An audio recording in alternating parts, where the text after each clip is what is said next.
Hello everybody, welcome to the final segment of articles and nouns. So in this class I shall explain you the flow chart related to usage of articles as per various kinds of nouns.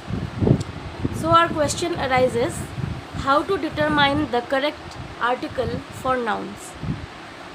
So let us first see how the nouns are divided. As you can see the board, first of all, we are choosing the noun which is known as the common nouns. Now, common nouns can be further subdivided into specific nouns and unspecific nouns.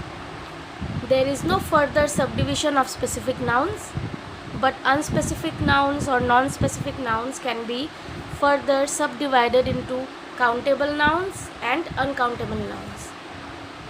Uncountable nouns, they do not have any subdivision, but countable nouns can be further divided into singular nouns and plural nouns.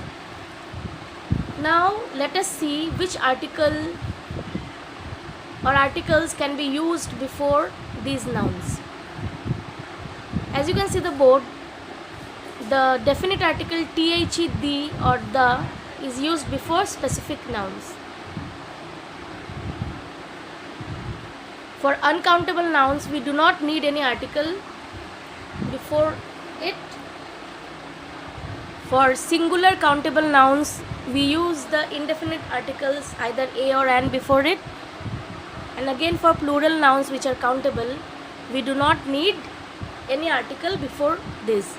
So please just remember the formula: specific nouns the or the, countable nouns singular a or an, countable noun plural no articles needed, and uncountable nouns no articles needed. So we conclude here the relationship between articles and nouns vis-a-vis the common nouns, and which is further subdivided into specific nouns and unspecific nouns. Thank you so much. Keep posted about your suggestions. Have a nice day.